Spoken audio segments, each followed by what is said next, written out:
So hello' আমি আহিছোঁ আজি ফিচিং কৰিবৰ কাৰণে মই আৰু এয়া লেখনদা বৰশী ফিট কৰিছে।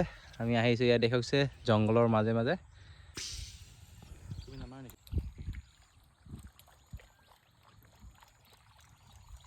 চ' আমি উভতি আহিলোঁ, মাছ চাছ নাপালোঁ। এয়া লেখনদা গৈ আছে সাপৰ ভয়ত সেয়া লাঠি লৈ লৈ সাপ ওলাব পাৰে বোলে। এয়া ৰঙালাও খেতি কৰিছে। এয়া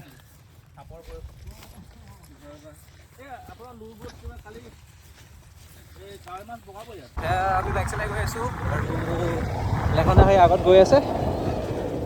অলপ আগত গৈছে, ৰাস্তাটো বেয়া কাৰণে ভালকৈ ধৰিব পৰা নাই, কিন্তু লেখনদা আগত গৈ আছে আৰু মই গৈ আছোঁ। আমি য'ত গৈ আছিলোঁ তাত একচুৱেলি মাছ নাপালোঁ। এতিয়া গৈ আছোঁ নেক্সট স্পটত, গতিকে চাওঁ কি হয়। এতিয়া এৰিয়া আমি এইফালে গৈ আছোঁ। চ' সেয়া আমি আহিছোঁ, মাছ পাওঁ নাপাওঁ, কিন্তু আমি যিটো লোকেশ্যন আছে লোকেশ্যনটো আমি আইডেণ্টিফাই কৰিছোঁ আৰু আমি জেগাখিনি ভালকৈ চাইছোঁ। ৰাস্তা বোকা আছে, চ' আমি স্পট পাই লওঁগৈ, তাৰপাছত আমি ভিডিঅ'টো হেৰি কৰিম, আকৌ ষ্টাৰ্ট কৰিম। চ' এতিয়ালৈকে ইমানেই। চ' এইটো মোৰ বৰশী, বেডকাষ্টিং ছেট, এণ্ড এইটো হ'ল আমাৰ প্লেচ।